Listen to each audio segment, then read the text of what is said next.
Welcome to எஸ்ஓமிஸ் channel. இன்றைக்கி நம்ம என்ன பார்க்க போகிறோன்னா, குட்டீஸ் எல்லாம் விரும்பி சாப்பிட்ற மாதிரி ஈஸியான ஒரு ஸ்நாக் பார்க்க போகிறோங்க. அது செய்யறதுக்காக 1 கப் அளவுக்கு மீல் மேக்கரை கொதிக்கிற தண்ணியில் உப்பு மஞ்சத்தூள் போட்டு ஒரு 10 நிமிஷம் ஊற வச்சு பிழிஞ்சு எடுத்து திரும்பவும் பச்சை தண்ணி ஊற்றி 2 முறை அலசி சுத்தமாக பிழிஞ்சு எடுத்து வச்சுருக்கேங்க. இப்போ 1 கப் மீல் மேக்கர் சுடுதண்ணியில் போட்டு எடுத்ததே 2 கப் அளவாகிடுச்சுங்க. நமக்கு 1 கப் தான் இது கணக்குக்கு வரும். அதே மாதிரி எந்த கப்பில் எடுத்தோமோ அதே கப்பில் 1/4 கப் அளவுக்கு பொட்டுக்கடலை எடுத்துருக்கேங்க. வாங்க இனி இது எப்படி செய்யறதுன்னு பார்க்கலாம். இந்த பொட்டுக்கடலையை நம்ம பொடி பண்ணி எடுத்துக்கலாங்க. நைஸாக பொடி பண்ணியாச்சு. இது இப்படியே இருக்கட்டுங்க. இப்போ மிக்சி ஜாரில் ஒரு 1/2 துண்டு இஞ்சி, ஒரு 5 பல் பூண்டு, 2 துண்டு பட்டை, 2 கிராம்பு, 3 வரமிளகாய், 1 ஸ்பூன் சோம்பு, இதைய முதல்ல கொஞ்சம் மிக்சியில் போட்டு ஒரு சுற்றிக்கலாங்க. மீல் மேக்கர் வேக வைக்கும்போது உப்பு போட்டுருக்குறேங்க. அதனால் இதில் நான் கல் உப்பு போடுறதுனால இப்போ போடுறேன். நீங்கள் தூள் உப்பு போடுற மாதிரி இருந்ததுன்னா கையில் பிசையும் போது தூள் உப்பு போட்டு பிசைஞ்சிக்கலாம். இப்போ இதில் இந்த மீல் மேக்கரை சேர்த்து தண்ணி இல்லாமல் புழிஞ்சு போட்டுக்கோங்க. இப்போ இதை நாம் அரைச்சி எடுத்துக்கலாங்க. பாருங்கள், இந்த மாதிரி அரைச்சி எடுத்துக்கணும். இப்போ இதை ஒரு பவுலுக்கு மாற்றிக்கலாம். இதை ஒரு பவுலுக்கு மாற்றியாச்சுங்க. இன்னும் கொஞ்சம் மீதி இருக்குது, அதையும் சுற்றி எடுத்து அது கூட சேர்த்துக்கலாங்க. இப்போ நாம் இதையே மிக்ஸ் பண்ணிக்கலாங்க.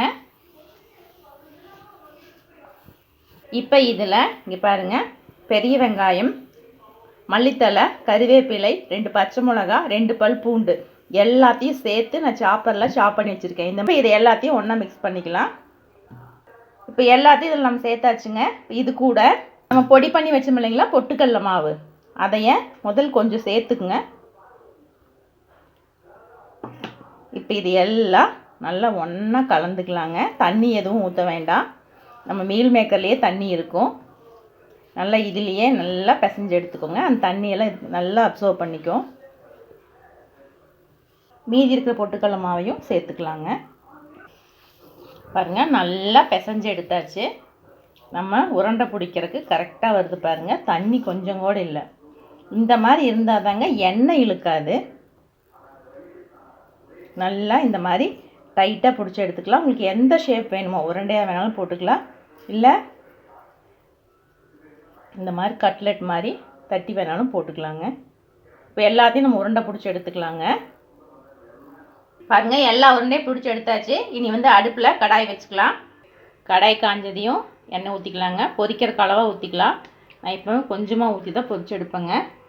எண்ணெயை திரும்ப ரீயூஸ் பண்ண மாட்டேன், அதனால் அளவாக தான் பொரிச்சு எடுப்பேன்.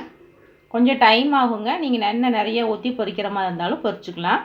இப்போ எண்ணெய் காஞ்சிருச்சுங்க. எண்ணெய் காஞ்சதே அடுப்பு சிம்மில் வச்சுக்கோங்க. வச்சுட்டு நீங்கள் ஒரு உருண்டை போட்டிங்கன்னா எந்த அளவுக்கு எண்ணெய் காஞ்சிருக்குன்னு தெரியும். இப்போ எண்ணெய் ஓரளவு காஞ்சிருக்குதுங்க. இதே ஹீட்டில் இருக்கட்டும்.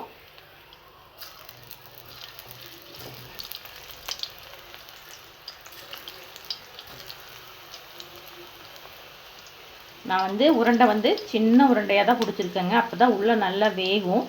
அதே மாதிரி எண்ணெயும் நம்ம அளவாக ஊற்றினா போதும். போட்டோன்னா கரண்டி வைக்காதீங்க. பாருங்கள், அடுப்பு சிம்மில் தான் இருக்குது.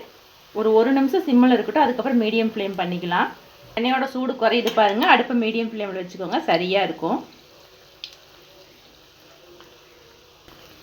அப்படியே கரண்டி வச்சு இப்போ லேசாக தள்ளி விட்டிங்கன்னா சரியாக இருக்கும். ஒரு பக்கம் வந்ததையும் மறுபக்கம் திருப்பி போட்டுக்கலாங்க. நீங்கள் எண்ணெய் நிறைய ஊற்றுனீங்க அப்படின்னா திரும்ப நம்ம எண்ணெயை ரீயூஸ் பண்ண வேண்டியதாக இருக்கும். அதனால் நான் அளவாக ஊற்றிப்பேங்க. பாருங்கள், நல்லா பொன்னிறம் ஆயிடுச்சு. இப்போ இதை எடுத்துக்கலாம்.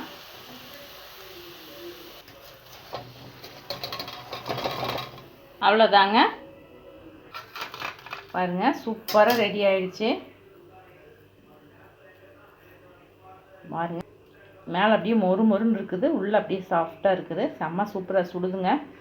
செம்ம சூப்பராக ரெடி ஆகிடுச்சு. இதே மாதிரி எல்லாத்தையும் பொரிச்சு எடுத்துக்கலாங்க. பாருங்கள், சூப்பராக ரெடி ஆகிடுச்சு. செம்ம டேஸ்ட்டாக இருக்கும். நீங்கள் செஞ்சு பாருங்கள். நீங்கள் இந்த மாதிரி சிம்பிளாக டக்குன்னு செய்கிற மாதிரி ரெசிபி செஞ்சு பாருங்கள். ரொம்ப ஈஸியாக இருக்கும், ரொம்ப டேஸ்டியாக இருக்கும். கண்டிப்பாக உங்களுக்கு பிடிக்கும். உங்களுக்கு பிடிச்சிருந்தா எங்கள் சேனலை லைக் பண்ணுங்கள், ஷேர் பண்ணுங்கள், சப்ஸ்கிரைப் பண்ணுங்கள். நன்றி, வணக்கம்.